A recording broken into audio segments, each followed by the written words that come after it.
in 2007, I was lucky enough to find myself pregnant with twins, and it was a real joy, but in some ways it was also a real terror because the pregnancy turned very difficult quite quickly, in that we discovered that our twins are suffering from something they call twin-to-twin transfusion syndrome, which is fatal in 90% of cases if untreated. Now, because I'm an MIT professor and I'd read all the research papers, I knew that what we needed to do was to get ourselves to Florida, where the person who pioneered some new surgery techniques was practicing. But one of the things I found was that though they had some electronic medical records in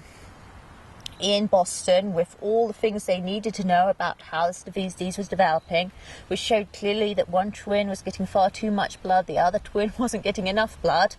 and would allow them to document it, there was absolutely no way of moving these medical records to Florida. It made me realize that, these kind of technologies that I've been studying, which I've been studying purely from a sort of academic point of view,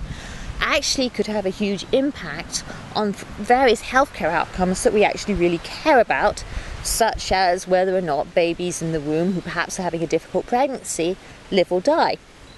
And this actually motivated me to take the research which we've been doing which was about privacy and technology diffusion, and saying, well, so if there's privacy regulation and these technologies don't diffuse that well,